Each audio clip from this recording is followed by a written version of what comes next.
The way we will do this session, कैसे करेंगे हम ये सेशन आज, तो थोड़ा हम शुरू में समझेंगे कि आईपीएच क्या है, जो इंस्टीट्यूट को हम तीनों रिप्रेजेंट आज कर रहे हैं वो इंस्टीट्यूट के बारे में थोड़ा सा हम जानेंगे, हम क्या तरीके का काम करते हैं वो समझेंगे। फिर हमारा ये जो स्पेशल ग्रुप है सब आजी आजोबा सीनियर सिटीजन्स हैं, तो इनके कॉन्टेक्स्ट में हमारे इंस्टीट्यूट का क्या रोल है, मेंटल हेल्थ जिसे बोलते हैं, आजकल हम बहुत सुनते हैं ये वर्ड मानसिक आरोग्य। तो क्या है मानसिक आरोग्य, क्या है, किसे बोलते हैं कि हाँ मैं हेल्दी हूँ, वो सब हम थोड़ा सा समझेंगे। अगर मुझे कुछ तकलीफ हो रही है तो मैं कैसे डिसाइड करूंगा कि मुझे किसके पास जाना है। जैसे मेरा बीपी बढ़ता है तो मुझे पता है ज्योत्सना मैम के पास जाना है, आंखों में कुछ गड़बड़ हो रही है, नंबर शायद चेंज हुआ है तो मुझे पता है कि आई स्पेशलिस्ट के पास जाना है। पर जब हम साइकाइट्रिस्ट की बात करते हैं, न्यूरोलॉजिस्ट की बात करते हैं, तो कई बार थोड़ी सी कंफ्यूजन रहती है कि ये लोग करते क्या है, क्यों जाना है इनके पास, किस तरीके की प्रॉब्लम के लिए इनके पास हमें कुछ सोल्यूशन मिलेगा। तो वो सब भी हम थोड़ी सी बात करेंगे कि क्या रोल होता है, साइकाइट्रिस्ट क्या करता है, न्यूरोलॉजिस्ट क्या करता है। And then the third very important pillar जो मेंटल हेल्थ में बोल सकते हैं वो है काउंसलर या साइकोलॉजिस्ट। ओके, हम सब ने कभी ना कभी मूवी में देखा है, कोई तो एक थेरेपिस्ट रहता है, काउंसलर रहता है, एक बड़े से कोच पे वो बैठता है, या फिर बंदी है तो बंदी बैठती है, फिर सामने कोई आके बैठता है, बहुत कुछ बोलना, रोना धोना। तो हमारी भी एक इमेज रहती है कि काउंसलर कैसे रहते हैं, उनके पास सिर्फ और सिर्फ जिनको बहुत ज्यादा प्रॉब्लम है, बहुत ज्यादा दुख है, कोई दर्द है जो नहीं सहा जा रहा, वही लोग जाते हैं साइकोलॉजिस्ट के पास। ऐसे कुछ कुछ हमारे कंसेप्ट्स होते हैं। तो आज हम वो भी देखेंगे कि साइकोलॉजिस्ट का काम क्या है, हम हमारी कैसे मदद कर सकते हैं ये साइकोलॉजिस्ट लोग, तो वो भी हम समझेंगे। साइकेट्रिक मेडिसिन जो होते हैं, जो साइकेट्रिस्ट दवाई लिख के देते हैं, उनके बारे में भी बहुत सारे मिसकंसेप्ट्स होते हैं। उन दवाइयों से नींद ही आती है, एक बार लो तो बार बार लेनी पड़ती है, उससे बाकी सब समझना, एंजॉय करना लाइफ बंद हो जाता है, कुछ कुछ सुनते रहते हैं ना हम। तो आज बिल्कुल डॉक्टर के मुंह से ही हम सुनेंगे कि मेडिसिन, उनका रोल क्या, कैसे हेल्प करते हैं ये सारे मेडिसिन, तो वो सब भी हम सुनेंगे। और एंड में डेफिनेटली आप सब से आपके कुछ अगर सवाल है जो हमने अभी तक एड्रेस नहीं किए हैं, करीब 30-35 मिनट्स तक हम बात करेंगे, जो जो हमें बताना है, जो हमें लग रहा है। उसके बाद अगर आपको कुछ भी डाउट्स है, कुछ भी सवाल है, आप पक्का पूछ सकते हो। मेरी सिर्फ एक रिक्वेस्ट रहेगी कि बहुत ही पर्सनल तरीके का कोई अगर प्रॉब्लम है तो शायद पूरे लोगों के सामने उसको डिस्कस करना और सॉल्यूशन देना पॉसिबल ना हो। यहाँ पे वैसे भी हम सॉल्यूशन तो नहीं दे पाएंगे, लेकिन अगर ऐसा कुछ सुना है, हमें लगता है, हमने कहीं पे देखा है, ऐसा कोई जेनेरिक सा डाउट है जो समझ के लेना है, तो your questions are most welcome. हम वो क्वेश्चंस को आंसर करने की पूरी कोशिश करेंगे। और अभी हम सौरभ सर से बात ही कर रहे हैं, we are going to get attached with this place, तो we will be part of the family going forward. तो ऑनगोइंग बेसिस पे we all will be here from time to time. तो जो इंडिविजुअल लेवल के किसी को अगर कुछ चॅलेंजेस डिस्कस करणे हैं की मुझे ऐसे हो रहा है, मला असं ना जरा त्रास होतो, मला बोलायचं है, कुछ तो गड़बड़ है, मुझे लगता है मुझे प्रॉब्लम नहीं है, मेरे पार्टनर को प्रॉब्लम है, वो मुझे आपसे बात करनी है, उस तरीके के कुछ भी पर्सनल चीजें आपको डिस्कस करनी है, तो ऑफ कोर्स हम आते रहेंगे अभी जैसे हमारा एसोसिएशन आगे जाएगा, and then we all will be there to address your concerns, questions, queries, all of that. Okay? So far, कुछ किसी को सवाल, कुछ सजेस्ट करना है, पूछना है, बताना है, तो please raise your hands and we can hear them out. नहीं? तो बस PPT 1 मिनट में it will be up and then we will start talking about it. We are going to talk about what is mental health, how do we measure it, right? We are going to cover those points. Okay. So we are from Institute for Psychological Health Pune, IPH as we call it. Okay, ये जो हमारी organisation है ये ठाणा में शुरू हुई थी. ये हमारा क्रेडो है, सुदृढ़ मन सर्वांसाठी, मेंटल हेल्थ फॉर ऑल. कई बार हमें ऐसे लगता है कि मेंटल हेल्थ के बारे में किसको बोलना चाहिए.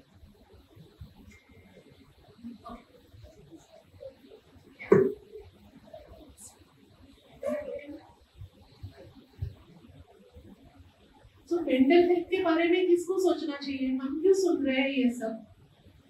यहाँ ऐसा कोई है क्या कि जिसको मन नहीं है. कोई भी है ऐसा. तो हम सबको मन है. कभी गुस्सा आता है, कभी दुख होता है, कभी किसी की याद आती है, कभी कोई याद आती नहीं है चीज तो भी खुद से हम नाराज हो जाते हैं.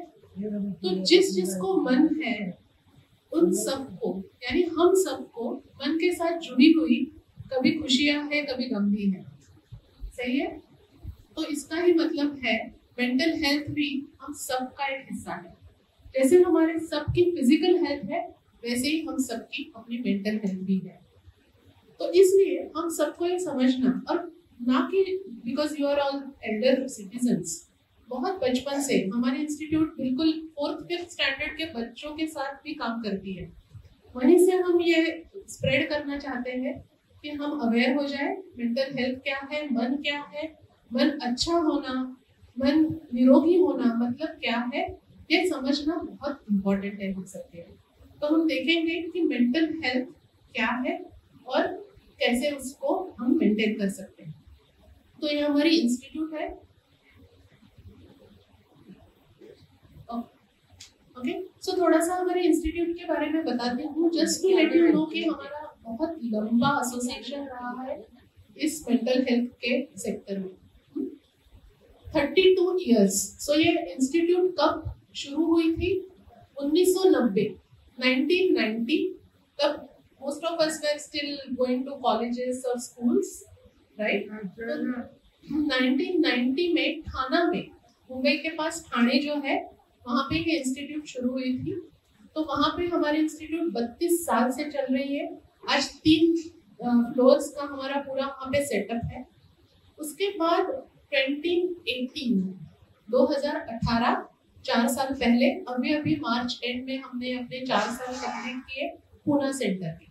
तो पुणे में हमने 4 साल बिताए हैं अभी, और उसके बाद हमने नासिक में भी अपना सेंटर शुरू किया, वहाँ के कुछ साइकियाट्रिस्ट के साथ एक टाई अप करके. तो 2 साल से हम नासिक में भी सर्विस दे रहे हैं.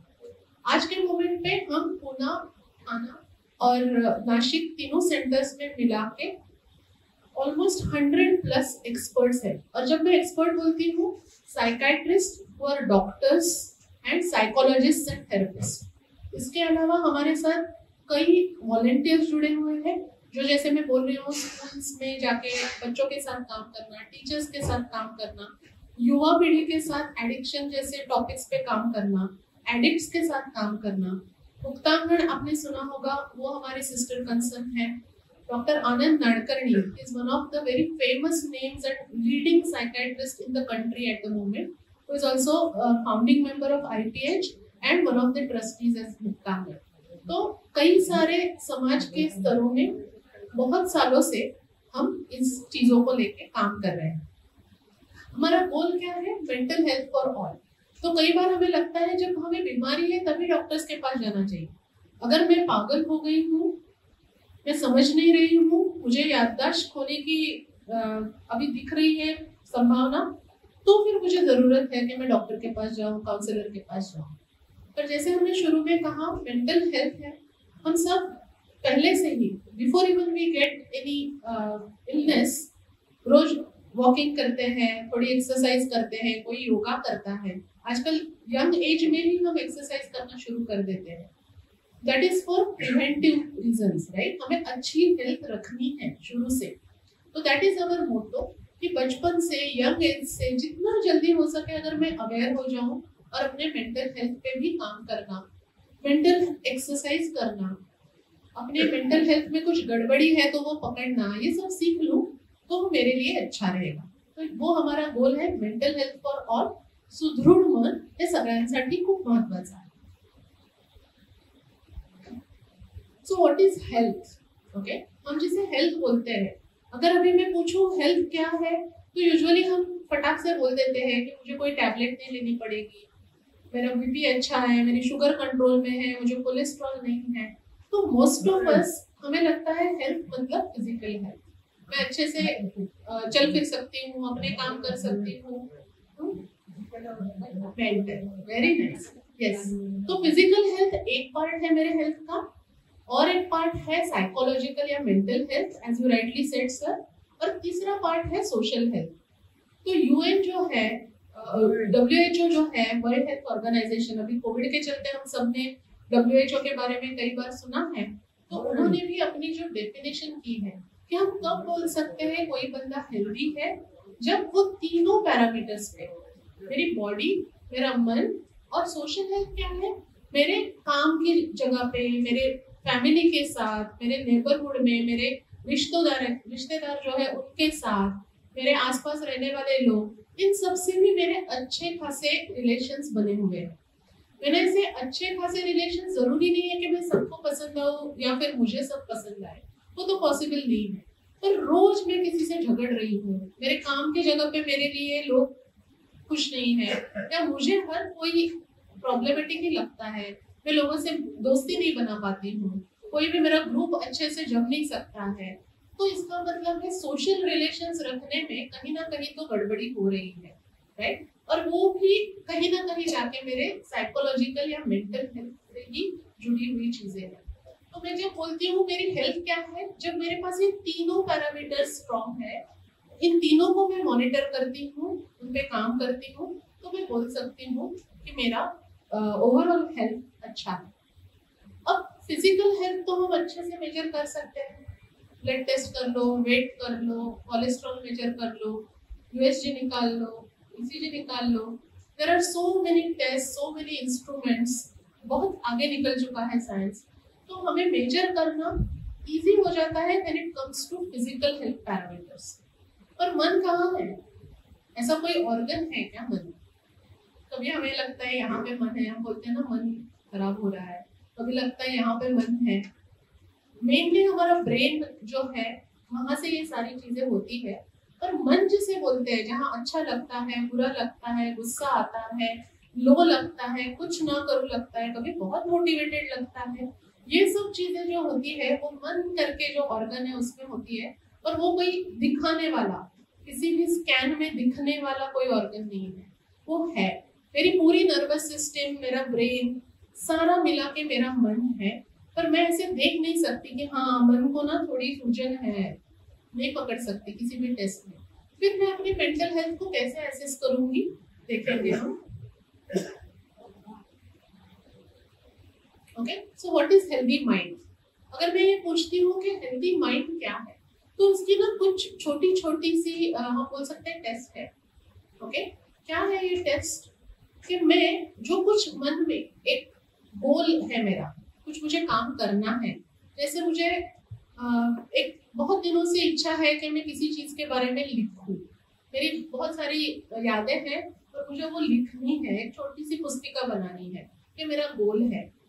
अभी और भी थोड़े दिन में किसी के साथ जुट के काम करूं, घर पे ये एक दो काम है जो मैं अपनी जिम्मेदारी पे करना चाहती हूँ, तो ये मेरे गोल्स है. तो ऐसे गोल्स पे मैं फोकस कर सकती हूँ और उनके लिए मैं फोकस से काम कर सकती हूँ. मुझे लिखना है, पढ़ना है, पर मन नहीं लग रहा, मैं एक जगह बैठ के पढ़ नहीं पा रही हूँ, मुझे पता है ये मेरी रिस्पॉन्सिबिलिटी है, ये मेरी जिम्मेदारी है, पर करने को ही इच्छा नहीं हो रही है, मैं टाले जा रही हूँ. इसका मतलब है जो मैंने अपने गोल, मेरे ध्येय करके लिए हैं, उनसे मैं इतना कंफर्टेबली डील नहीं कर पा रही हूँ, उनको मैं चेज नहीं कर पा रही हूँ. तो अगर ऐसा है तो कहीं ना कहीं मेरे सोचने में, मेरे भावनाओं में कहीं ना कहीं कुछ गड़बड़ी हो रही है, कुछ तो ऐसा हो रहा है जो मुझे रोक रहा है ये सारी चीजें करने के लिए. तो मेरे गोल पे फोकस ना कर पाना एक हम बोल सकते हैं लक्षण है. दूसरा लक्षण ये है कि मुझे बार बार वही भावनाएं सताती है. हम सबको कभी ना कभी अतीव दुख हुआ है, कभी ना कभी बहुत चिंता हुई है किसी चीज के बारे में, बहुत खुशी हुई है। हम सब ने, कोई भी, मैं आज आपको भावना बोलूं, कभी ना कभी अपनी जिंदगी में हम सब ने वो अनुभव की है। पर ऐसी भावना है कोई कि जो बस बस गई है मेरे अंदर, कुछ भी कितना भी करूं ये दुख हट ही नहीं रहा है, ये चिंता जा ही नहीं रही है। बार बार कुछ भी अच्छा हो बुरा हो वही चिंता मुझे खाए जा रही है। इस हद तक खाए जा रही है कि अच्छी चीज में देख नहीं पा रही हूँ, कोई खुशी वाली चीज से खुशी नहीं ले पा रही हूँ। तो ऐसी जो भावना जो बार बार लगातार लंबे अरसे तक मुझे पीड़ा दे रही है, ऐसी अगर कोई भावना है, ऐसा अगर कोई थॉट है, कई बार होता है सब कुछ अच्छा चल रहा है पर फिर भी एक कोई तो ऐसा थॉट होता है जो बार बार पुराना हो सकता है। मैंने किसी के साथ कुछ अच्छा नहीं किया, मुझे और अच्छे से करना चाहिए था, मेरे पेरेंट्स के साथ मुझे कुछ अच्छा करना चाहिए था जो मैं नहीं कर पाई। वही थॉट आज इतने सालों बाद भी मुझे खाए जा रही और मैं उस थॉट के साथ, उस इमोशन के साथ डील नहीं कर पा रही। वो लगातार मुझे आज के स्थिति में आनंद लेने से रोक रही है। तो ऐसा थॉट, ऐसी इमोशन जो बार बार आ रही है, वो भी इंडिकेटर है, हम बोल सकते हैं कि कहीं ना कहीं मेरे माइंड का हेल्थ जो है वो थोड़ा सा शायद गड़बड़ हो रहा है। बाकी चीजें जो मेरे हेल्थ हाइजीन के लिए जरूरी है, अब हम सबको पता है, मुझे टाइम पे खाना है, दवाई लेनी है, अपनी सफाई करनी है, अच्छे से एक दूसरे के साथ रिस्पेक्टफुली बर्ताव करना है, पर वो करना भी मुश्किल हो रहा है। मुझे पता है मुझे अच्छे से बात करनी चाहिए, जो घर पे बाई आती है उसकी कोई गलती नहीं है, पर मुझे इतना गुस्सा आ जाता है कि मैं टूट पड़ती हूँ। समझता है पर कंट्रोल नहीं हो पाते। ऐसे भी कई बार हमें अनुभव आते हैं। और फिर हमारे रिश्ते, ये सब अगर मुझे हो रहा है तो मेरे सारे रिश्तों में इसका कोई ना कोई रिफ्लेक्शन आने लगता है। फिर अपने स्पाउस के साथ, पार्टनर के साथ झगड़े होने लगते हैं, अपने ही बेटे पे बेटी पे मुझे गुस्सा आने लगता है। मन ही मन में बहुत प्यार है, बस जब भी सामने आते हैं वो प्यार एक्सप्रेस नहीं कर पाते, बात नहीं कर पाते, तो गुस्से की भावनाएं इतनी ज्यादा हो जाती है या फिर बहुत ज्यादा दुखी रहती हूँ और वो रिश्ते फिर कहीं ना कहीं थोड़े से गड़बड़ होने लगते हैं। तो ये सारे इंडिकेटर्स है। तो एक हेल्दी मन हम किसे बोल सकते हैं, जो कुछ डिसाइड करता है, जो प्रो लाइफ है, आगे जाने वाला, कुछ अच्छा कंस्ट्रक्टिव, मैं किसी को कुछ सिखाऊं, मैं खुद के लिए कुछ नया सीखूं, कोई एक्टिविटी करूं, मैं अपना डेली रूटीन अच्छे से मेंटेन करूं, मैं खुश रहूं, जो पसंद है वो चीजें करूं, पर वो करने में मुझे गड़बड़ी लग रही है, तो कहीं ना कहीं पे हम बोल सकते हैं कि माइंड की हेल्थ भी थोड़ी सी गड़बड़ हो गई है। So does that answer your question, sir? What is a healthy mind? Yes. Thank you.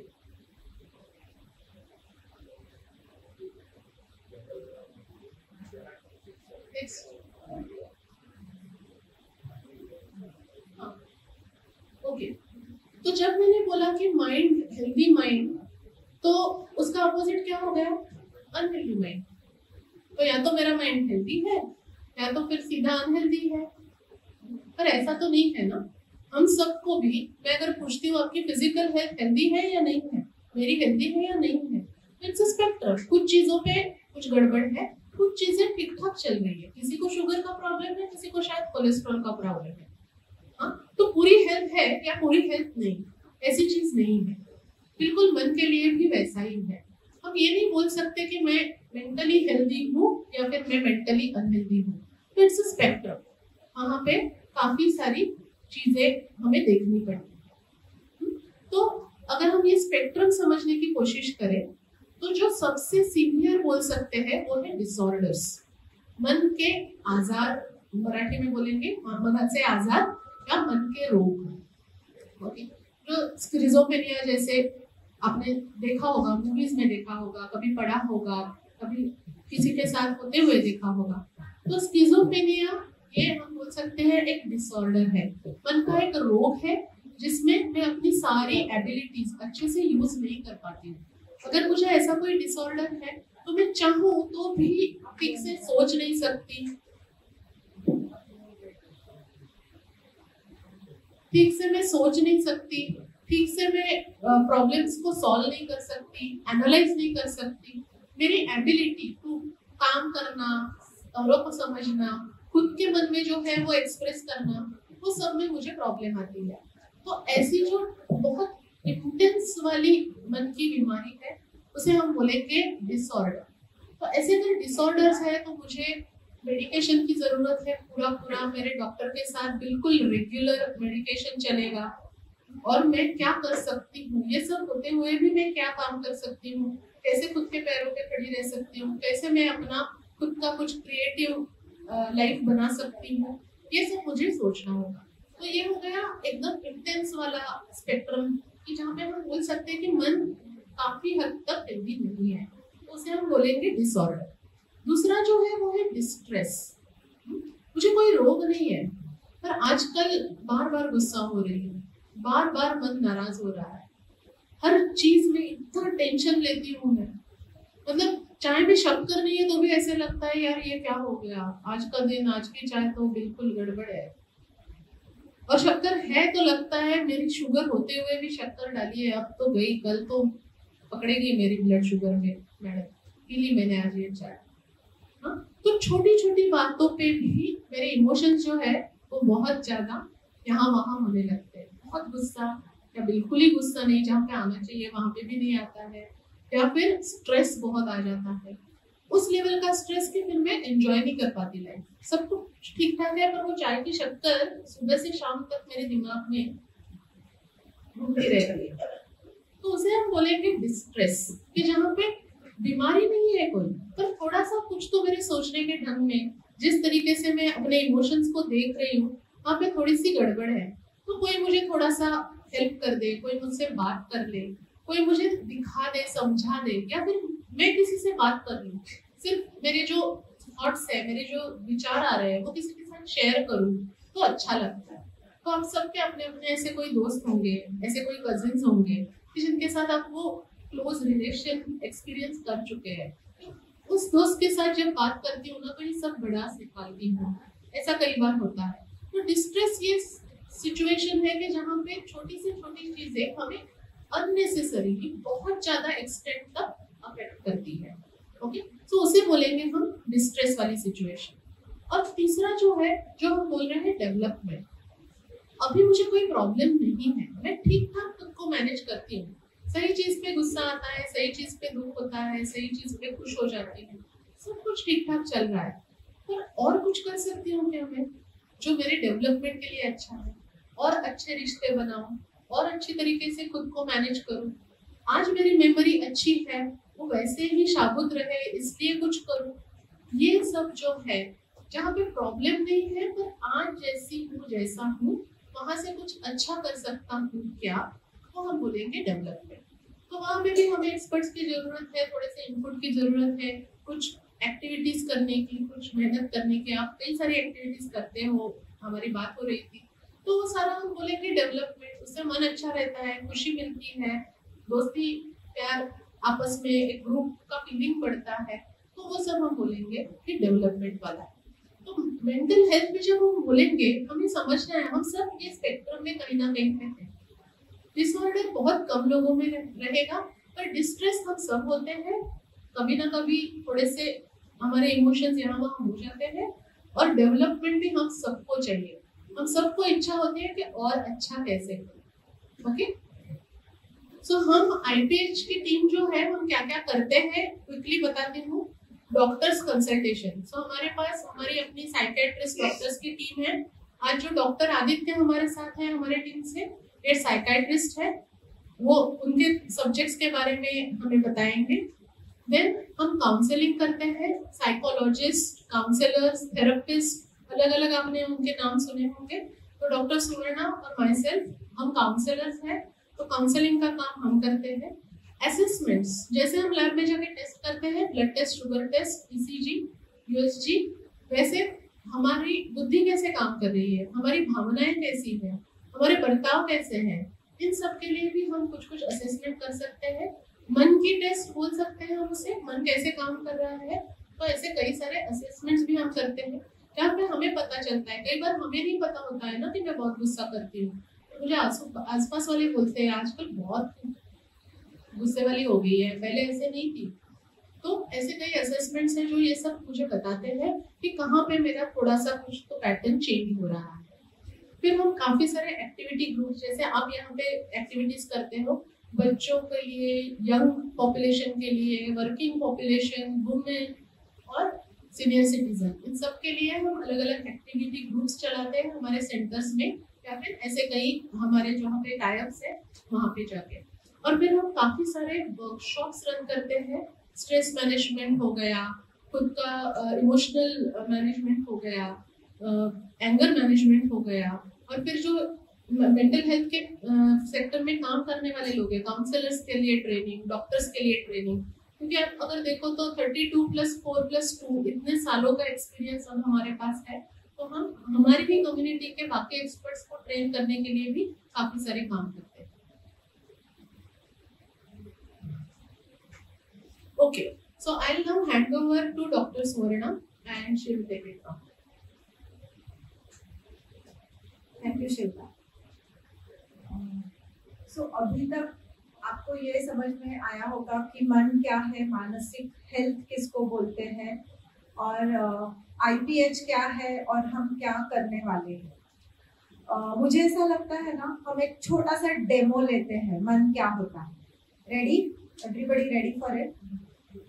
मैं ना किसी को भी चूज करूंगी और जिसको मैं चूज करूंगी ना उसको गाना गाना है। यहाँ आके ये माइक मैं उनको दूंगी और उनको गाना गाना है। रेडी? Everybody ready? मैं किसी को भी चूज करूंगी। ओके, सो वहीं बैठ के भी गा सकते हैं, तो मैं चूज करती हूँ आपको।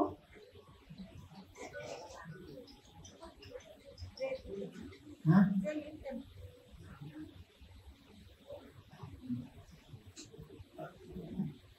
हम तुम एक कमरे में बंद हो तो चाबी तो चाहिए। खूब छान, थैंक यू वेरी मच।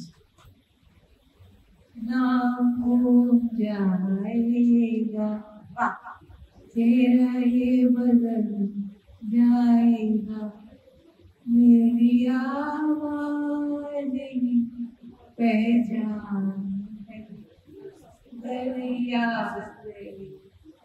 हो ना हो जाएगा। वेरी नाइस, बहुत अच्छा। आप वही कहने दीजिए माइक, वो जो पीछे वहाँ है ना, रेड मास्क, आप गाइए। नहीं, क्या हो गया? नहीं, ओके, क्या हुआ? अभी तो सब बहुत शांति से शिल्पा मैम का लेक्चर सुन रहे थे ना। वो माइक बंद कीजिए प्लीज।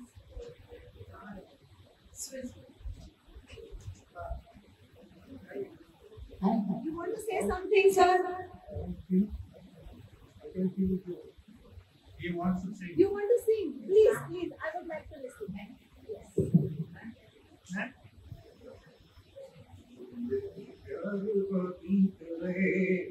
उसको गाना पड़ेगा, जिंदगी एक सागर है, उसको पार करना पड़ेगा।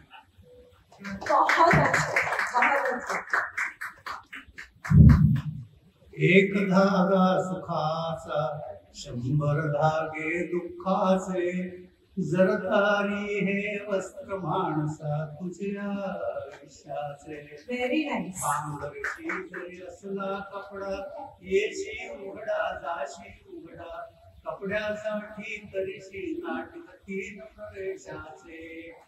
उगी अंगडी बाळपणाची, रंगीत स्वप्ने तारुण्याची, जीर्णशाल पुढे शेवटी लेणे वार्धक्याचे। या वस्त्राचे विरुद्ध को पुराणताई अध्यात्म उसने त्या डंगराचे एक धागा सुनाचा। खूब छान।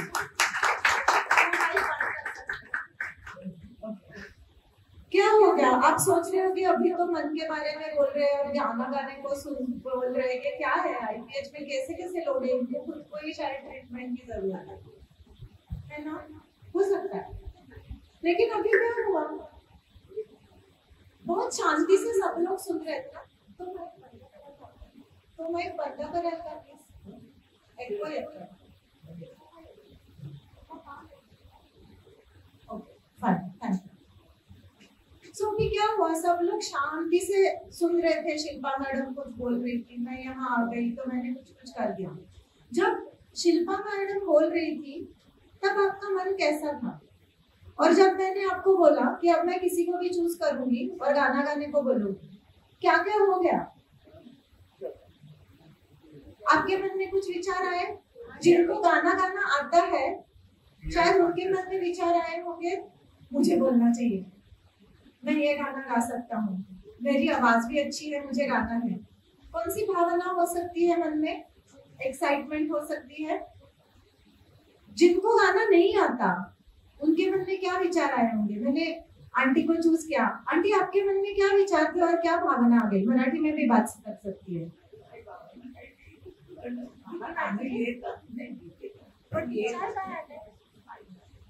आता हे काय सांगितलं, मला तर गाणं येतच नाही असं काही वाटलं नाही? वाटलं ओके, पण मला गाणं येत नाही आणि त्यामुळे मी फक्त एक गद्यात म्हणेन, पण मी काही गाणं म्हणणार नाही, पद्य वगैरे मी म्हणणार नाही असा विचार आला.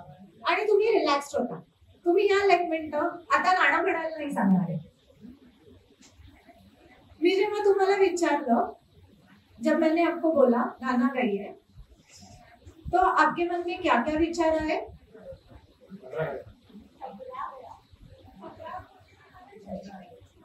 कुछ हुआ शरीर में?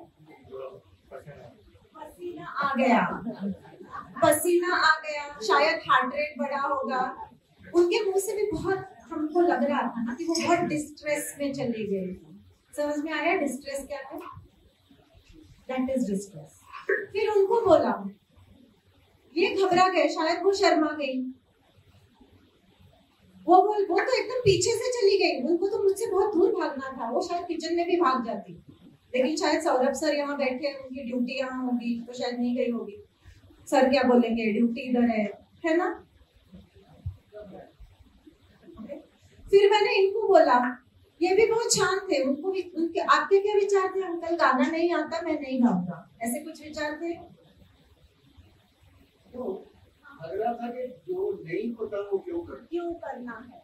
और इसकी वजह से कौन सी भावनाएं? शायद इरिटेट हो गए मुझसे कुछ. आपको okay, so what were the emotions? Can you label those emotions? Emotions are those one word. Okay, एक शब्द होता है गुस्सा, प्यार, आनंद, चिंता, ये सब भावना है. और जैसे हमारे विचार बदलते हैं वैसे हमारी इमोशंस बदलती हैं. सो मुझे पॉइंट ये बताना है कि मानसिक अवस्था यानी mental health is not related to age. There is nothing called age age which really affects your mental health. यहाँ पे ये आंटी है, वो बिल्कुल शांत थी, मुझे नहीं आता, मुझे नहीं बोलना गाना, लेकिन ये तो बहुत अच्छे खासे यंग है ना, गाना सुनते थे ज्यादा ये होंगे, लेकिन सबसे ज्यादा घबरा कौन गया? वो गए. So mental health and age. अब मुझे क्या हो सकता है? इतने साल तो मैंने अच्छे से काटे हैं, तो अब कोई जरूरी नहीं है मुझे कुछ होना, या मेरे कोई छोटा है और छोटा है तो उसको कुछ नहीं हो सकता. ऐसा कुछ नहीं होता. कुछ जैसे शारीरिक बीमारियां एज रिलेटेड होती है, वैसे मानसिक बीमारियां एज रिलेटेड नहीं होती. They are independent of age. आपको शायद पता होगा, शायद आपके ग्रैंड चिल्ड्रन एग्जाम के टाइम में बहुत एंजाइटी होती है, बहुत घबराहट होती है. Okay, so mental health and age इसका कोई संबंध नहीं है. ओके, हम किसी भी एज में कुछ भी मेंटल ट्रॉमा से, डिस्ट्रेस से जा सकते हैं. लेकिन जो हमारा डिस्ट्रेस है, जब हमें कोई भावना बहुत तीव्रता से महसूस होती है, वो भावना अगर अपने आप से सेटल हो गई, जैसे इनको जो घबराहट लगी वो शायद अब तक सेटल हो गई हो, उनको जो बहुत ज्यादा शर्म महसूस हो गई वो भी शायद सेटल हो सकती है.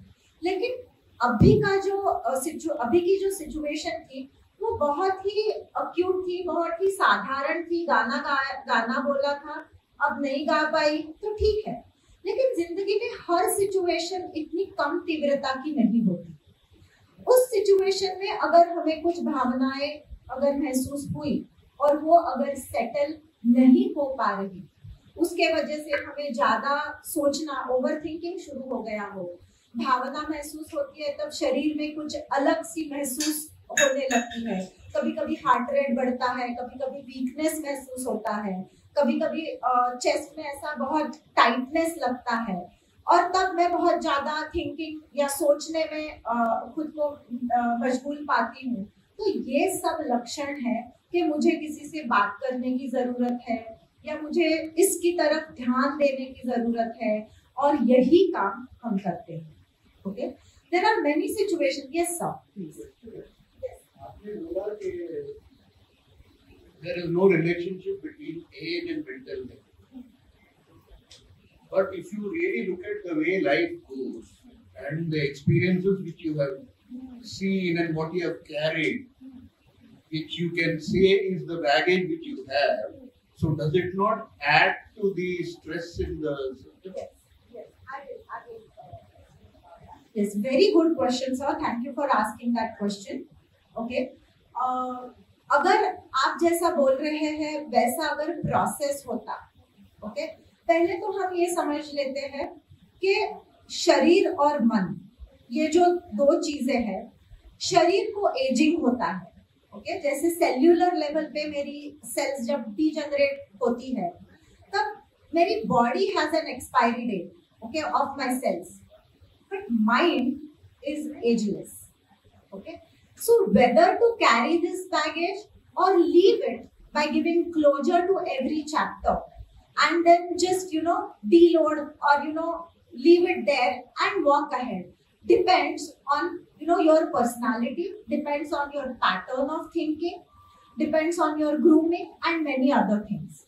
So not everybody carries that baggage. You must have seen there are some who are able to very easily let go, and there are some who, how much ever they try, they are not able to let go on their own. So there is no one rule, okay, to it. So likelihood, if we say, then ऐसा होता तो with age, जैसे body में बहुत सारी बीमारियां होती है, वैसे मन को भी बहुत सारी बीमारियां होनी चाहिए, लेकिन that we don't see normally. So it depends on your thinking pattern and it depends on your perspective towards life. And it is possible to close certain chapters and probably we have not been able to close them and we have kept it open. So आपकी जो मानसिक health है वो depend करती है आपके नजरिए पर. Okay, what perspective you take of your life, your mental health depends on that. Okay, so that is a small demo I gave you, that how your mind and body is connected and how a very troubled mind can get into a immediately troubled body. Okay, there are many who must have experienced it. Some, कुछ ऐसे लोग होंगे जो उन्होंने first hand experience लिया. Okay, some people might be sitting very tightly at that moment in the chair thinking मुझे नहीं बोलना चाहिए, मुझे नहीं बोलना चाहिए, मुझे नहीं बोलना चाहिए, मुझे नहीं गाना गाना. Some must have even felt disappointed. अरे मुझे क्यों नहीं बोला, मैंने तो गाना भी सोच के रखा था. Okay, so various things. So mind body is connected. If this distress doesn't settle immediately, because कुछ ऐसी चीजें लाइफ में हो जाती है, situations which are very big, they take a big toll on our mental health. कुछ ऐसा होता है कि हम नहीं उनसे डील कर पाते, and these moments happen for longer time, बहुत दिन चलता है, और उसकी वजह से हम इमोशनली डिस्ट्रेस हो जाते हैं. वो इमोशन सेटल नहीं हो पाती, और जब इमोशन सेटल नहीं होती तब वो शरीर पे कुछ ना कुछ उसके मार्क्स छोड़ जाती है. Okay, so mental health is very important. Yes. As an example, can you analyze these three cases on the mental state of a person Yes. at a given time? Yes. Did you analyze these three cases as such for a given time? Yes, I just did that. She said she was pretty calm. I'm talking in terms of the songs as such. Because a song which is being sung by a person at a particular given time, that also the attitude of the person keeps on changing. So why is that the person sings a particular song at a given time also makes a lot of difference. Yes. But if we ask the same lady, Yes. say after half an hour, or if she is alone, the song will be different. Yes. The attitude of the person will be different. Yes. So why does that happen? Are you Yes. going to analyze that and carry forth some light on that? Sure, I can answer that, but I'm afraid I won't analyze because it is too much to conclude at the end, and those conclusions are very subjective. At this moment, somebody felt this way, and so they chose a song. The next moment, you yourself said that somebody will choose some different song. So it depends on your temperament, your mood, and your emotion at that moment. So it's very difficult to conclude and label. I'm sorry, my question is, why does that happen? Can you analyze on that basis? I'm not asking in terms of analyzing speech. Yeah, it could be because of multiple things. Okay, it all depends on your thought process on that day. उस दिन आपने क्या सोचा होगा? Suppose, okay, I'm in this situation right now, and if I choose some song which is little sad, okay, and since today I'm thinking about my son who is in a hostel, who is giving his exams, and his exams are little difficult. He has spoken to me yesterday that Mama, I'm really afraid about today's exam, and then I'm in a little low mood because of it. I'm apprehensive. I may choose a song something like that. Zindagi, Zindagi, some that sad song, Zindagi related. Kishore Kumar wala, I'm forgetting.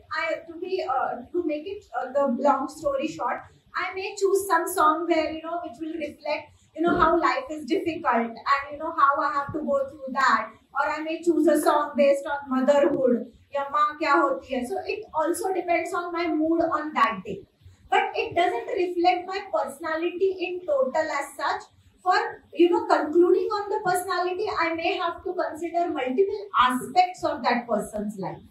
Okay, मुझे बहुत सारी चीजों का ध्यान देना पड़ेगा. उनकी सोचने की रवैया क्या है, उनका नजरिया क्या है, how he thinks in multiple situations that we have to see, and then cumulatively we can analyze and conclude. But based on the song selection, it is too much of a acute situation, and we generally don't judge based on just one single incident. Okay, we cannot really conclude on that. Yes, have I answered your question? Yes. Yes, sir. He will be speaking, most definitely. I'll be handing over to him. Yes. So, now coming back to this slide, with age, physical abilities like, जैसे आपने देखा है कि आपके शरीर में कुछ ना कुछ बदलाव आ जाता है, मसल्स, बोन्स, उसका कैल्शियम कम हो जाता है. विजिबल एस्पेक्ट जो आप देख सकते हैं, आपकी स्किन भी वैसी नहीं है जैसे कुछ सालों पहले थी, बिकॉज द इलास्टिसिटी, स्किन के सेल्स में कुछ बदलाव आया है. वैसे हमारे ब्रेन के सेल्स में भी बदलाव आता है. Brain cells also have some changes, उसमें भी बदलाव आता है, and because of that we have some cognitive, जैसे हमारे वैचारिक लेवल पे कुछ चीजें बदलती है. Okay, so physical abilities have restrictions. आप उतने स्पीड से शायद दौड़ नहीं पाएंगे. तो वैसे कॉग्निटिव लेवल पे आप शायद जब बहुत आप अच्छे होंगे कैलकुलेशन में, आप शायद टेबल्स बहुत अच्छे से बोल पाते होंगे. Sir, you have a question? Yes. Yes, sir. Please. I have practical experience. Yes. I have only one. Yes. So I want to know whether the psychiatric, whatever the disabilities, whether they are once for all cured or they can recur.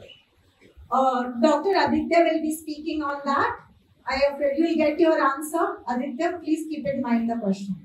Yes. So, जैसे हमारे शरीर में कुछ restrictions आते हैं, वैसे हमारे वैचारिक लेवल पे, हमारे कॉग्निटिव लेवल पे भी restrictions आते हैं. उसके वजह से शायद आज मुझे मेरी बच्ची ने पूछा कि मम्मा 17 into 7 कितना, और मुझे उसका आंसर नहीं आया. ये एक ट्रिगर है, बिकॉज शायद मैं भूल गई हूँ, मुझे याद नहीं है. अब मेरी एबिलिटी कॉग्निटिवली कम हो गई क्योंकि मैं भी 50 की होने वाली हूँ, मुझे भी ध्यान में नहीं रहता. अब ये हो गया ना, इसकी वजह से शायद मेरा मूड डिस्टर्ब हो सकता है. ये क्या हो रहा है मुझे, क्यों ऐसा हो रहा है मुझे. So all these things are interlinked. मैं पहले तो 5 किलोमीटर चलती थी, आज शायद 3 किलोमीटर में ही थक जाती हूँ. इसके वजह से भी मुझे तकलीफ शुरू हो सकती है. So our physical abilities, cognitive abilities and mood and affect, everything is interrelated, and with age it may be affected. Next slide, please. Okay, so अब आपको समझ में आया कि मानसिक हेल्थ क्या है, और मानसिक हेल्थ कभी भी बिगड़ सकती है। थोड़े देर के लिए अगर वैसा हो गया और सेटल हो गया तो प्रॉब्लम नहीं है, लेकिन अब इससे मैं बाहर ही नहीं आ पा रही हूँ, बार बार मुझे वैसे ही हो रहा है, तो then I need experts help. And with age, जैसे एज के साथ ये पॉसिबल है कि मुझे हो सकता है। ओके, सो कौन मदद कर सकता है मुझे? जैसे फिजिकल हेल्थ के बारे में, फिजिकल बीमारी के बारे में आपको diabetologist, orthopaedic surgeon, neurologist, neurosurgeon, ये सब लोग मदद करते हैं। वैसे आपकी साइकोलॉजिकल हेल्थ के बारे में आपको न्यूरोलॉजिस्ट मदद कर सकते हैं। वो आइडेंटिफाई कर सकते हैं कि शायद आपको कुछ चीज की जरूरत है, साइकोलॉजी बोलने की जरूरत है, साइकेट्रिक ओपिनियन लेना पड़ेगा। फिर साइकेट्रिस्ट है जैसे डॉक्टर आदित्य पाटिल। साइकेट्रिस्ट जो होते हैं वो मेडिकल डॉक्टर होते हैं। एमबीबीएस की डिग्री लेने के बाद उनका पोस्ट ग्रेजुएशन साइकेट्री में होता है। सो वो बेसिकली डॉक्टर्स है। जब आपको कुछ दवा की जरूरत पड़ेगी, ये भावना सेटल ही नहीं हो रही, बात करने के बाद भी मुझे वैसा ही महसूस हो रहा है, तो शायद आपको साइकेट्रिक हेल्प की जरूरत है, उस दवा लेने की जरूरत है। तब साइकेट्रिस्ट दवा प्रिस्क्राइब करते हैं, मेडिसिन प्रिस्क्राइब करते हैं, क्योंकि वो डॉक्टर्स हैं। अब जैसा ऑर्थोपेडिक सर्जन के पास आप सभी लोग गए होंगे। ऑर्थोपेडिक सर्जन क्या करता है? शायद आपको घुटने में दर्द है या किसी आपको शोल्डर में दर्द है, नेक में दर्द है, तो ऑर्थोपेडिक सर्जन क्या करते हैं? वो आपको बोलते हैं कि पेन कम करने के लिए दवा दूंगा, लेकिन आपको कुछ फिजियोथेरेपी लेनी पड़ेगी। ओके, सो फिजियोथेरेपिस्ट का रोल क्या होता है? आपको जिस आपके जॉइंट में पेन है उस जॉइंट का एक्सरसाइज करना। ओके, सो फिजियोथेरेपिस्ट क्या करते हैं? आपको रोज वो थेराबैंड वाले एक्सरसाइज बताते हैं, नहीं तो पीटी जैसा कुछ एक्सरसाइज बनाते हैं, 10 बार ऐसा करने का, 10 बार वैसा करने का। और उसका फायदा क्या होता है कि आपके जो मसल्स हैं वो अच्छे हो जाते हैं और जॉइंट को सपोर्ट अच्छा मिलता है, मसल्स आपके थोड़े स्ट्रांग होने के वजह से, और जॉइंट पेन कम हो जाता है। वैसे साइकेट्रिस्ट आपको दवा देंगे, लेकिन आपके मन की बीमारी के लिए आपको मन के कुछ एक्सरसाइज करने पड़ेंगे। और ये मन के एक्सरसाइज क्या होते हैं? तो मन के एक्सरसाइज जो होते हैं यानी काउंसलिंग, यानी फिजियोथेरेपिस्ट का जो रोल आपके ऑर्थोपेडिक एरिया में होता है, वैसा काउंसलिंग और साइकोलॉजिस्ट का जो रोल है आपके मन के व्यायाम यानी मन के एक्सरसाइज के लिए होते हैं। और ये मन के एक्सरसाइज यानी क्या होता है? मन का एक्सरसाइज यानी विचारों की धारा बदलना, कैसे सोचने से आपका फायदा होगा। आपको बहुत ज्यादा कुछ तकलीफ वाली मेमोरी आई तो आप उस साइकोलॉजिस्ट से या काउंसलर से बात कर सकते हैं। वो आपको एक अलग नजरिए से उसी जिंदगी के सिचुएशन की तरफ कैसा देख सकते हैं ये बता सकते हैं। सो जैसा फिजियोथेरेपिस्ट आपको कुछ एक्सरसाइज देगा, वैसे काउंसलर और साइकोलॉजिस्ट आपको आपसे बात करके आपको कुछ कॉग्निटिव यानी आपके विचारों की धारा बदलने के लिए कुछ एक्सरसाइज देंगे, और वो एक्सरसाइज करने से आपका डिस्ट्रेस कम हो सकता है। Okay, so this is the expert help which we are here for to provide. Okay, so that was all from my side. So up till now what we have covered is मन क्या होता है, मन की मानसिक health यानी क्या होता है। टोटल डेफिनेशन ऑफ हेल्थ अगर WHO ने जो दी है वो डेफिनेशन कुछ ऐसी है, health is not मियर absence of disease. Okay, बीमारी का ना होना यानी हेल्थ नहीं, ओके, बल्कि आपकी शारीरिक, मानसिक, सोशल यानी सामाजिक और स्पिरिचुअल, ओके, इन चारों चीजों पर जब आप काम कर रहे हैं, फंक्शनल है, तब हम आदमी को हेल्दी बोल सकते हैं। WHO ने उसमें स्पिरिचुअल हेल्थ भी ऐड किया है। स्पिरिचुअल यानी रिलीजियस नहीं, ओके, अध्यात्म यानी स्पिरिचुअलिटी। सो आध्यात्मिक progress is also an angle to your health, which is very important. And if any one of you are experiencing anything of this, you can come and you can tell yourself. There could be some observations and then we can give help. But that is the role. जो हमारा जो role है वो ये है, psychiatrist होंगे, counsellors होंगे, कुछ टेस्टिंग अगर लगेगा तो वो करेंगे, और हम सब मिलके आपकी मानसिक हेल्थ पर काम कर सकते हैं। Okay, now I'll hand it over to Dr. Aditya, and thank you very much for listening. Thank you, Dr. Sonia. हाँ, तो अभी हमने मन ऐसा मन वैसा, मन का बीमारी, मन का प्रॉब्लम, ये सब सुना, लेकिन मन होता कहाँ पे? कहाँ पे है मन? कोई बता सकता है कहाँ पे है मन? हाँ, कहाँ पे एग्जैक्टली? जैसे अभी हाथ है तो ये हाथ है, ये नाक है, बराबर है? आप बोले ब्रेन, हाँ बोल। और कोई बता सकता है मन कहाँ पे होता है? हाँ, सोच और विचार मतलब मन है। और अगर मन कहाँ पे हमको पता ही नहीं, तो फिर उसका बीमारी, उसका प्रॉब्लम, उसका हेल्थ, ये सब अगली बातें है ना। मन कहाँ पे है लेकिन वही पता नहीं। कोई बोलता है यहाँ पे है मन, दिल मतलब मन है ना। मन को अच्छा लगा, मन को बुरा लगा तो हम क्या करते हैं? छाती पे आते हैं। हाँ, तो फिर वो बीमार कैसे पड़ता है? फिर ये बीमार कैसे पड़ता है? ऑर्गन नहीं है, उसका एग्जिस्टेंस नहीं है अगर हम बोलते हैं, उसको शरीर में कहाँ पे उसकी जगह नहीं है, फिर वो बीमार कैसे पड़ता है? लेकिन मन है कहाँ पे? हाँ, फीलिंग, बराबर। सोच, विचार, फीलिंग। और क्या होता है? और क्या काम है मन के? और क्या है? अभी हम ये जैसे इन्होंने बोला कॉग्निटिव मतलब कैलकुलेशन, लैंग्वेज, बराबर है। ये सब अलग अलग फंक्शन है ना। ये कहाँ पे होते हैं? सोच, विचार, फीलिंग्स कहाँ पे होते हैं? कहाँ से आते हैं? मेमोरी कहाँ से आते हैं? ये सब कहाँ पे होता है? ब्रेन में। लेकिन हम तो ब्रेन को मन कहते ही नहीं। हम कहाँ कहते हैं ब्रेन को मन?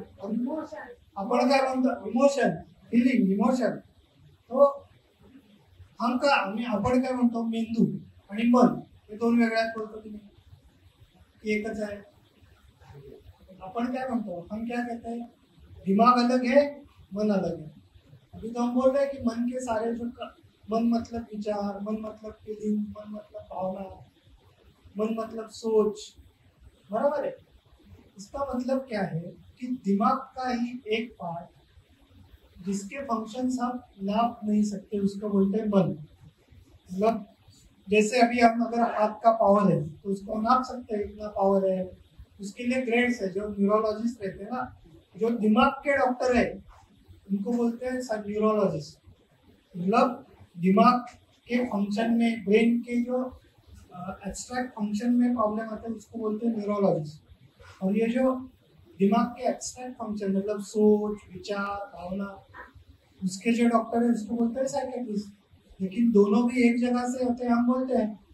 तो जो फंक्शन्स नाप सकते हैं, जे मापू शकतो आपण, म्हणजे आता पॉवर इतकी आहे किंवा काय म्हणतो आपला टोन इतना है, मसल मध्ये स्ट्रेंथ इतकी है। ये कहाँ से आता है? पैरालिसिस में स्ट्रेंथ कम होता है, टोन ज्यादा बढ़ता है, कम होता है। जिसको नाप सकते हैं या उसको बोलते हैं ब्रेन के फंक्शन या दिमाग के फंक्शन, हाँ नर्व्स। और जिसको नाप नहीं सकते वो सारे फंक्शन है ब्रेन के, बराबर। लेकिन ये सोच, विचार, भावना अगर हमको आता है, अगर हमको फीलिंग होता है, अगर हमको विचार आता है, तो कुछ तो होता होगा ना। कैसे आता है ये सब? दिमाग से आता है, लेकिन कैसे आता है? कुछ तो होता होगा, है कि नहीं? कुछ तो होता होगा दिमाग में। जैसे अगर समझो किडनी में यूरिन बनता है, तो सब पानी जो हम पीते हैं वो वेस्ट के साथ जाता है, वो फिल्टर होता है, फिर क्या बनता है? यूरिन बनता है। लिवर में अगर शुगर बनता है, एनर्जी बनता है, तो हम खाते हैं, उसका प्रोसेसिंग होकर क्या बनता है? एनर्जी बनता है। वैसे अगर सोच आती है, विचार आते हैं, फीलिंग्स आते हैं, तो कुछ तो होता होगा, बराबर है। ये जो होता है, ये होता है दिमाग में केमिकल और इलेक्ट्रिकल सिग्नल्स होते हैं, बराबर है। एक जगह से दूसरी जगह पे जब सिग्नल जाते हैं या एक जगह के केमिकल बढ़ते हैं, एक जगह के कम होते हैं, इलेक्ट्रिसिटी बढ़ती है, कम होती है, इलेक्ट्रोकेमिकल रिस्पॉन्सेस बोलते हैं। जब एक कम्युनिकेशन होता है तब हमें विचार आता है, जब हमें गुस्सा आता है तब एक तरह के केमिकल इधर से उधर जाते हैं, कम ज़्यादा होते हैं। जब हमें अच्छा लगता है तो एक तरह का केमिकल चेंज होता है, जब हमें बुरा लगता है तो एक तरह का चेंज आता है। मतलब क्या है कि ये दिमाग और मन हमने हमारे लिए, हमारे अंडरस्टैंडिंग के लिए अलग अलग बनाए, लेकिन नेचर के लिए सेम ही है। दिमाग ही मन है, मन ही दिमाग है, बराबर है। तो इसलिए जो केमिकल चेंजेस जब गड़बड़ करते हैं, तो मैडम बोल रहे थे ना, ये दोनों बोले माइंड और बॉडी का कनेक्शन होता है। ये बोले ना कि विचार आया तो टेंशन हुआ, धड़धड़ बढ़ गई, पसीना छूट गया उनको। ये क्यों हुआ? क्योंकि दिमाग में कुछ केमिकल इधर से उधर हो गए, एक तरह से भावना हमें पैदा हो गई और उसका सारा परिणाम शरीर पे हुआ। क्यों? क्योंकि सारा कनेक्शन शरीर का ब्रेन से जुड़ा हुआ है, बराबर है।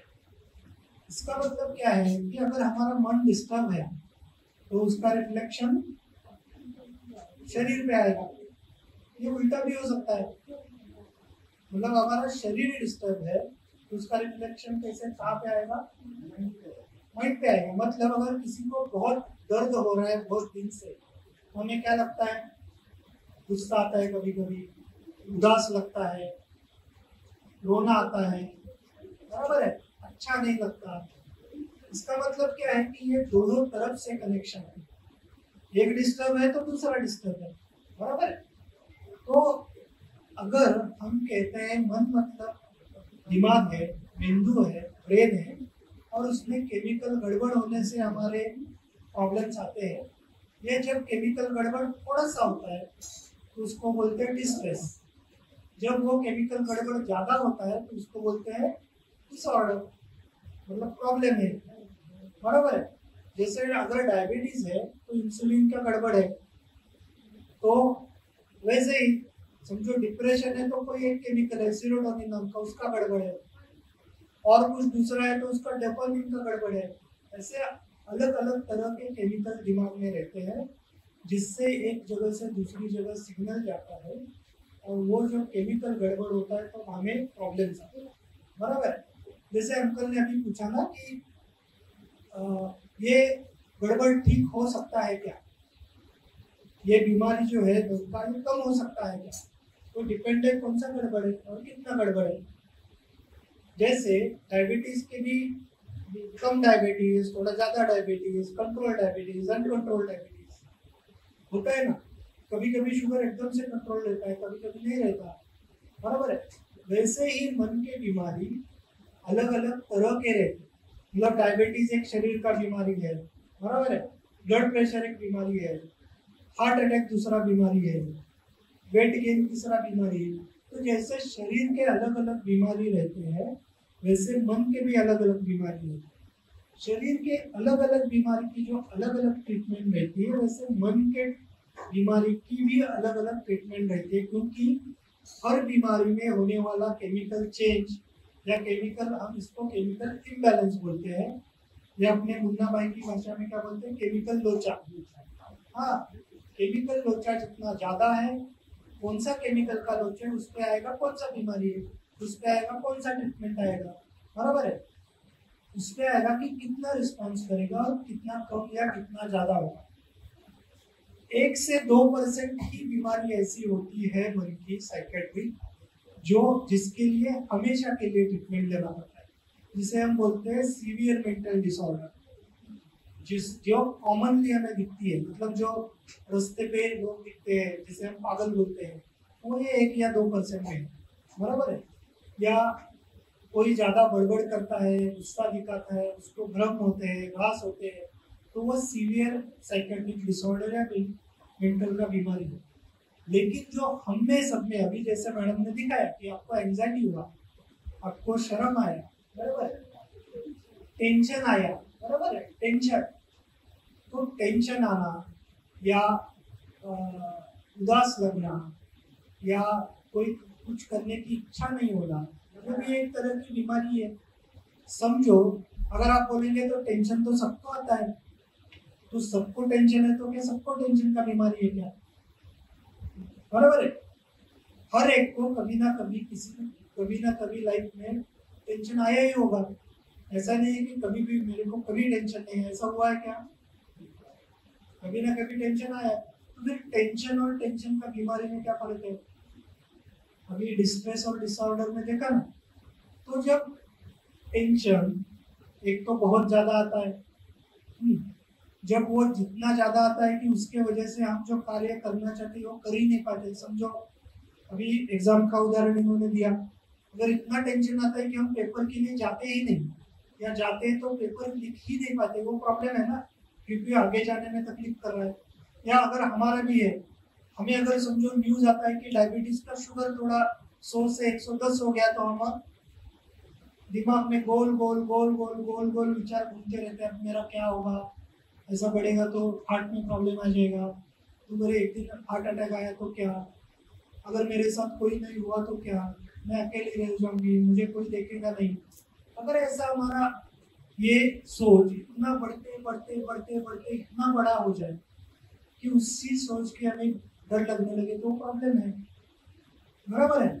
जब ऐसा कभी होता है, जब जरूरत से ज्यादा, कोई कारण के सिवाय या कारण होने के बाद भी जरूरत से ज्यादा अगर कुछ प्रॉब्लम हो, जब प्रॉब्लम हो तो उसके वजह से हम काम कर नहीं सकते, हमारा डेली लाइफ गड़बड़ बिगड़ जाता है, तो उसको कहते हैं बीमारी। बराबर है। अब ये बीमारी के क्या क्या लक्षण है सारे तो हमको पता है, उदास लगना, धड़धड़ होना, थरथर होना, टेंशन आना, सबसे कॉमन नींद नहीं आना। कितने लोग एल्प्रैक्स लेते हैं? कितने लोग को एल्प्रैक्स का मेडिसिन शुरू है? हाँ लेते हैं ना? हाँ स्लीपिंग पिल लेते हैं, एल्प्रैक्स, रेस्टिल कितने लोग लेते हैं? एक। और कितने हैं? बराबर है। तो ये नींद नहीं आना या फिर टेंशन आना, कभी चिड़चिड़ होना, बराबर है। हमने देखा कि माइंड और बॉडी का कनेक्शन है, तो शुगर बढ़ना, ब्लड प्रेशर बढ़ना, ये सारे सिम्टम्स है, मतलब ये सारे लक्षण है। जैसे समझो हमें कुछ लगता है, हाथ को पैर को लगता है, तो उसको इन्फेक्शन आता है, तो क्या क्या सिम्टम्स आते हैं? दर्द होता है, फीवर आता है, बराबर है। और क्या होता है? इचिंग होती है। ये सारे लक्षण है। अगर समझो हमने सिर्फ फीवर का दवाई लिया तो क्या होगा? सिर्फ फीवर कम होगा, लेकिन इन्फेक्शन जाएगा क्या? नहीं जाएगा ना, बराबर है। तो हमें क्या करना चाहिए? इन्फेक्शन ट्रीट करना चाहिए, वो जख्म को ड्रेसिंग करना चाहिए, उसके लिए एंटीबायोटिक लेना चाहिए। फिर वो ठीक होगा तो दर्द चला जाएगा, फीवर चला जाएगा, इचिंग चला जाएगा। मन का भी वैसा ही है, मुझे नींद नहीं आ रहा है इसलिए नींद का दवाई लो, इससे क्या होगा? सिर्फ नींद आएगा, लेकिन जिस वजह से नींद नहीं आ रहा है वो ठीक नहीं होगा, बराबर है। मुझे उदास लग रहा है तो मैं कहीं और अपना मन बहलाऊं या कुछ करूँ, चेंज करूँ, तो एक लेवल तक, जब वो डिस्ट्रेस के लेवल तक है, वो तक सब तक ठीक होगा। लेकिन अगर उसके आगे चला जाएगा तो वो ठीक नहीं होगा, मतलब उस टाइम तक अच्छा। बहुत सारे लोग बोलते हैं ना, जब तक मैं लोगों के साथ बैठता हूँ तब तक मुझे अच्छा लगता है, जब मैं रूम में चली जाती हूँ या जाता हूँ तो विचार शुरू हो जाता है। मतलब क्या कि टेम्पररी सोल्यूशन। अगर हमको पूरा ठीक होना है तो क्या करना पड़ेगा? जो केमिकल गड़बड़ जो है ना, केमिकल लोचा, उसको ठीक करना पड़ेगा। तो साइकेट्री का दवाई जो है वो केमिकल गड़बड़ कम करने का दवाई होता है। साइकेट्री का बीमारी अलग अलग बीमारी होता है, अलग अलग कारण के वजह से आने वाला बीमारी होता है, तो उसका अलग अलग दवाई रहता है। तो हर एक को सेम दवाई नहीं देते, बराबर है।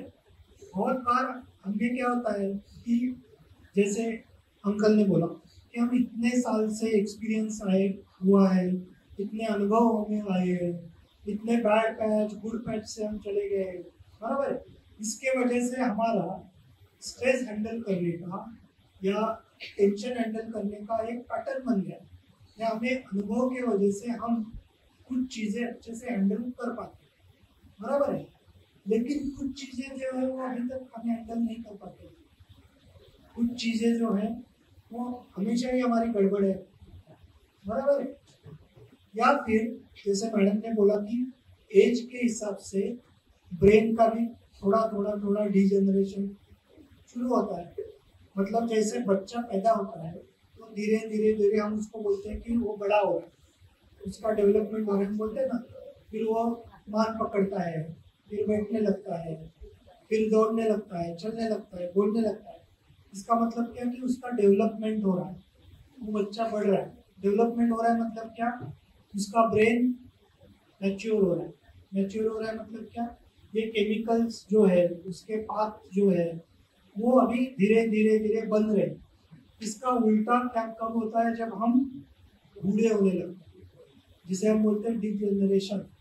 धीरे धीरे जो ब्रेन के सेल्स है वो काम करना कम कर देते, बराबर है। तो उसके वजह से हमारा अनुभव अच्छा हो, हम इतने सालों से अच्छा कर रहे हैं, हमने बहुत सारे टेंशन इसके पहले हैंडल किए, लेकिन शरीर का ही, ब्रेन का ही कैपेसिटी कम होने के वजह से कभी कभी छोटी सी चीज़ों से भी टेंशन आता है। मतलब इसके पहले हमने बहुत बड़ी बीमारियां हमारी सासू की, हमारे बच्चों की होगी, लेकिन अभी हमें खुद को अगर थोड़ा सा भी बीपी ऊपर नीचे हो तो डर लगने लगता है, क्या हो जाए अगर ऐसे रहा तो क्या।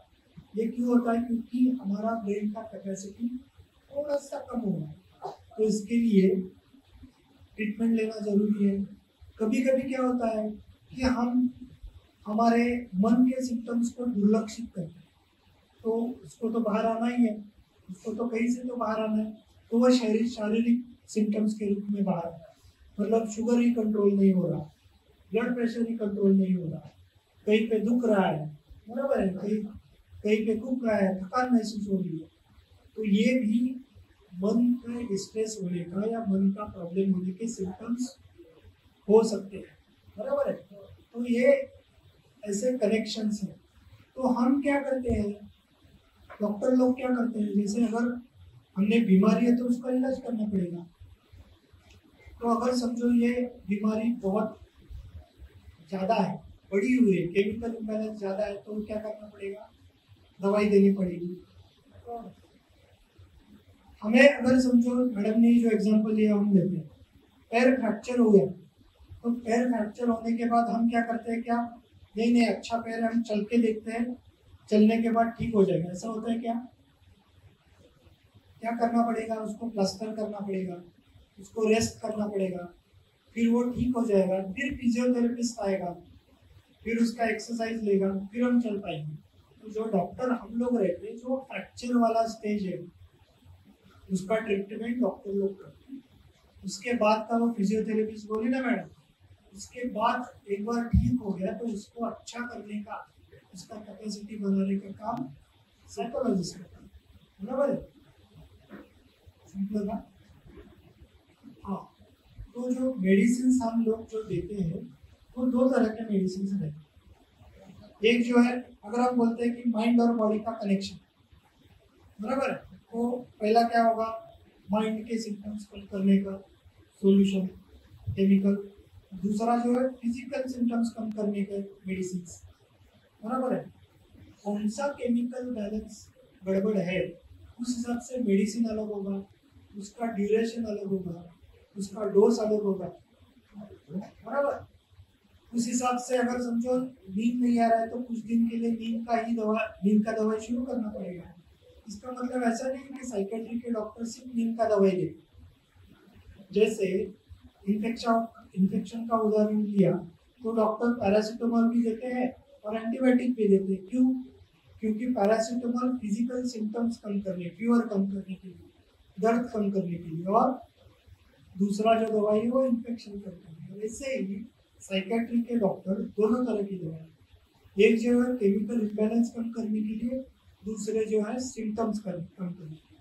और ये दवाई कभी कभी इसके साइड इफेक्ट होते हैं, ऐसा नहीं है ना कि मैं बोलूँगा कि इसके कोई साइड इफेक्ट नहीं होते, बराबर है। क्योंकि ये ब्रेन पे एक्ट करेंगे तो कुछ ना कुछ तो साइड इफेक्ट हो सकते हैं।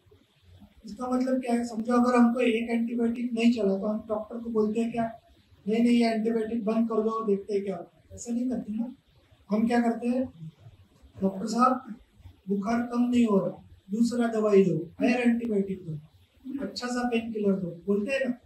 वैसे ही साइकेट्री में अगर समझो एक से साइड इफेक्ट आ रहा है, एक दवाई काम नहीं कर रहा है, तो हमें क्या करना चाहिए, बदलना चाहिए, दूसरा दवाई देना चाहिए।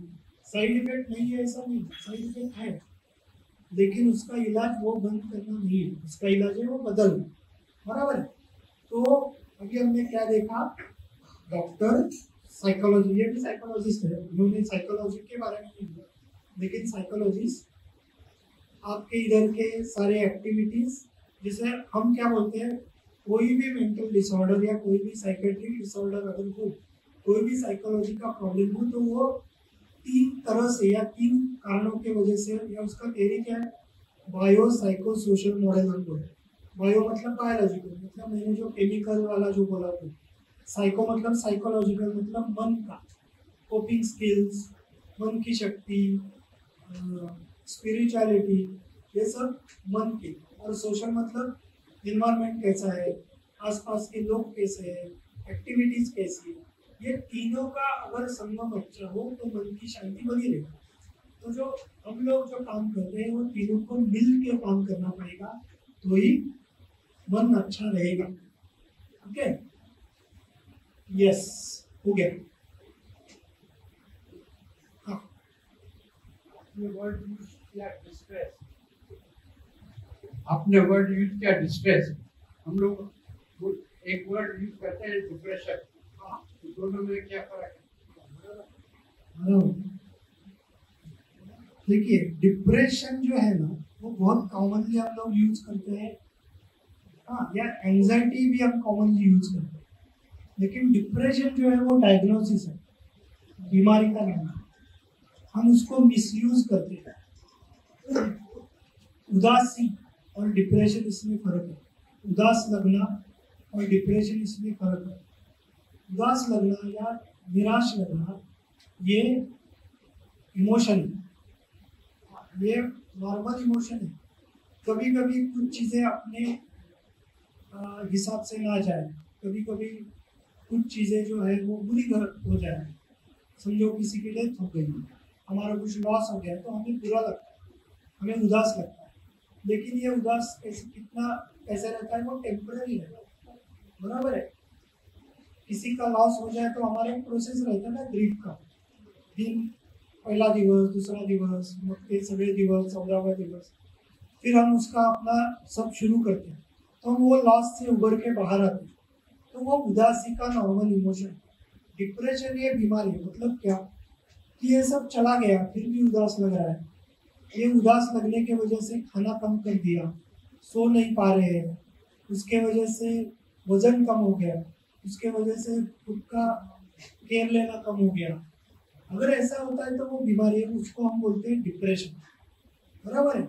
ये उदास लगना जो है ना, उदासी का बीमारी नहीं, उदास लगना जो है ये डिस्ट्रेस है, और ये जो डिप्रेशन है ये डिसऑर्डर है, ये बीमारी है। वैसे ही एंजाइटी, टेंशन और टेंशन का बीमारी अलग अलग है। अभी जो आपको आया था गाना गाने में, कोई लोगों को वो टेंशन था, लेकिन समझो मैडम को उधर देखते ही हमको लगने लगा अरे अब क्या पूछेगी, अब क्या पूछेगी, तो वो प्रॉब्लम है। हमने मैडम कल आई और उनको वहां पे देखा और अरे बाप रे आ गई, तो प्रॉब्लम है ना, तो ये disorder. Yes,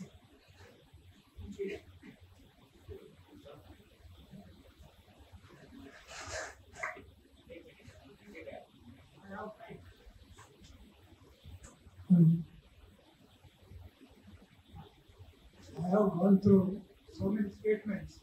I did. The people, psychiatrists or some other authority, people with authority, they have told that between 60 and 70, the decision making is more better than at the age of lesser age, because they think that brain decision making is better as the experience grows. yes, It is true. Yes, if so, even after 70 also, whether it can continue. Yes, it can continue if your level of functioning of brain is within normal limits. Okay, so there is a difference between is it possible or not possible. It is possible. जैसे कोई लोग 70s में भी jogging करते हैं, cycling करते हैं, घूमने जाते हैं, और कोई लोग 70s में व्हीलचेयर बाउंड हो जाते हैं. दोनों में डिफरेंस है. जैसे फिजिकल कैपेसिटी में डिफरेंस होता है, वैसे भी कभी कभी मेंटल कैपेसिटी में या ब्रेन के फंक्शनिंग में भी डिफरेंस आ सकता है. कोई लोग 80s में 90s में भी बहुत शार्प रहते हैं, that is their giftedness, genes. लेकिन हम प्रयत्न जरूर कर सकते हैं. हम क्या कर सकते हैं, जितना शक्य है, जितना पॉसिबल है उतना एक्टिव रहो, जितना पॉसिबल है ब्रेन को स्टिमुलेशन दो, एक्टिविटीज करो. जैसे पहले आता था ना शब्द कोड़े, क्रॉसवर्ड्स करो, सुडोकू आता है वो करो, गेम्स खेलो, जिससे ब्रेन को स्टिमुलेशन मिलता है. पाड़े सांगितले मॅडम, टेबल्स करो, रीडिंग करो, राइटिंग करो. उससे क्या होता है, सारी ब्रेन की जो केमिकल बैलेंसिंग ठीक रहता है उससे. हाँ, केमिकल बैलेंसिंग. बेसिकली हम क्या करते हैं, ब्रेन का एक्सरसाइज करते हैं. अगर हमको शरीर ठीक रहना तो क्या करना पड़ेगा, एक्सरसाइज करना पड़ेगा ना. तो वैसे ही ब्रेन का एक्सरसाइज है, माइंड एक्सरसाइज. ये अगर हम करते हैं तो हमारा स्ट्रेंथ बना रहेगा. जितना हम ज्यादा करते हैं उतना ज्यादा रहेगा. मतलब जनरली क्या होता है, अब मैं रिटायर हो गया, अब मैं कुछ नहीं करूंगा, अब मैं सब कुछ छोड़ के आराम करूंगा. हाँ, ऐसे होता है तब प्रॉब्लम शुरू हो जाता है. As the age increases, whether that electromagnetic waves or whatever the strength comes down or what? They can. That is what I am saying. They can. It is not necessary that they have to come down. It depends on us कि हम उसको कितना stimulation देते हैं. 60 अपने retirement के बाद क्या होता है, अब मैं कुछ नहीं करूँगा. रिटायरमेंट तक के पहले तक क्या रहता है, हमारा रूटीन रहता है. हम किसी से जाके मिलते हैं, कुछ नया रोज ऑफिस में जा रहे हैं, बिजनेस कर रहे हैं, कुछ प्लानिंग करते हैं, एक्टिविटीज करते हैं, डिसीजंस लेते हैं. बराबर है. रिटायरमेंट के बाद हम वो पूरा ब्रेन का स्टिमुलेशन बंद कर देते. अगर हम वो शुरू आप मॉनेटरी गेन के लिए करने का बंद कीजिए, पैसा कमाने के लिए कम कीजिए, लेकिन ब्रेन का स्टिमुलेशन शुरू रख सकते हैं ना. जैसे किसी एक्टिविटीज में पार्टिसिपेट करो, कोई नया लर्निंग शुरू करो, नया कुछ स्किल डेवलप करना शुरू करो. इससे क्या होगा, जैसे जंग लगता है ना मशीन को, हाँ, तो जंग नहीं लगना चाहिए. जंग लगता है तो प्रॉब्लम आता है. ऑयल डाल के मशीन शुरू रखना पड़ेगा. Yes. Current research says that as you age, the communication between the left and the right side of the brain is so actually the scope of creativity at ages above 60 is increasing, and we are not utilizing that properly. Correct. And that's something so also to take note of, that they need to be able to take this repository of knowledge and experience to better use for this community in general as well as for ourselves. Yeah, it's in technical terms we call it crystallized intelligence. Okay, so the communication between the two halves of the brain, it's called crystallized intelligence, and it increases because of the experiences that you gain.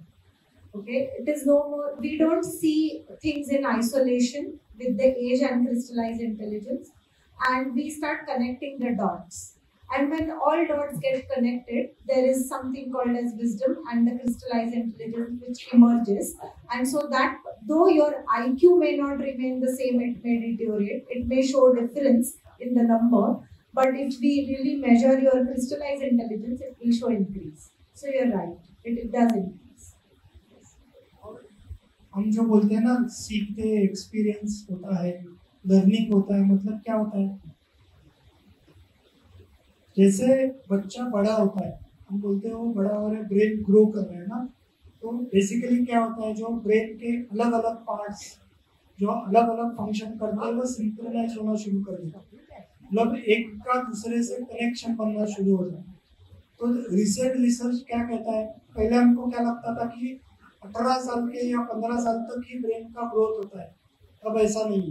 नया research क्या करता है, brain growth through out your life, वो बढ़ता रहता है, वो नए कनेक्शन बनाता रहता है। जितना हम उसको यूज करेंगे उतने ज़्यादा कनेक्शंस बनेंगे, जितने ज़्यादा कनेक्शंस बनेंगे उतना ज़्यादा क्रिस्टलाइजेशन होगा, जितना ज़्यादा क्रिस्टलाइजेशन होगा उतना ज़्यादा विजडम है, बराबर है। तो वो कनेक्शन बनाने के लिए उसको ज़्यादा धक्के देना पड़ेगा, स्टिमुलेशन देना पड़ेगा, मतलब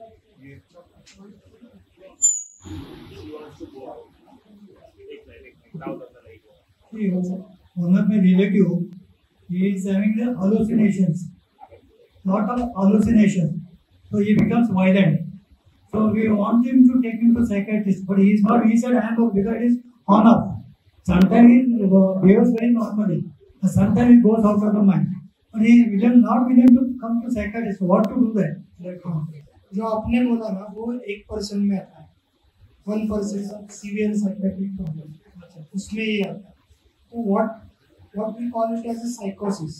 साइकोसिस का मतलब क्या है कि उनका रियलिटी और अपना रियलिटी अलग होता है।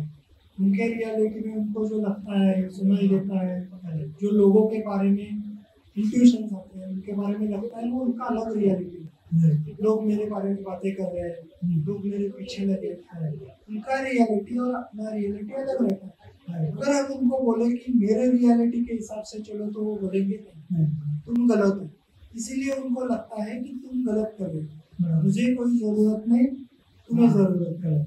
लेकिन ऐसे केस में क्या करना पड़ेगा, उनको जबरदस्ती लाना पड़ेगा। उनको क्या है कि केमिकल इनका डोपामिन नाम का केमिकल है। हाँ, डोपामिन का is Parkinson patient, already expire हो गया उनका मेडिसिन, और इज ऑलरेडी 9 ईयर हो गया, his effect is become less. Parkinson में डोपामिन यूज करते हैं, लेकिन उसका उल्टा प्रॉब्लम क्या होता है, साइकोसिस, डोपामिन की वजह से। तो वो अपनी रियलिटी छोड़ के अलग रियलिटी में गए, तो उनको क्या करना पड़ेगा, केमिकल का बैलेंस लाना पड़ेगा। देन ही विल रियलाइज कि वो गलत था। अगर हम उनको अभी डिस्प्यूट करने लगे कि तुम गलत हो, तो वो नहीं मानेंगे। ओके, तो उसको फोर्सिबली लाना पड़ेगा, कंसल्टेशन करना पड़ेगा डॉक्टर के साथ। Okay, thank you. चलो, इट वाज नाइस सेशन, अच्छे से पार्टिसिपेट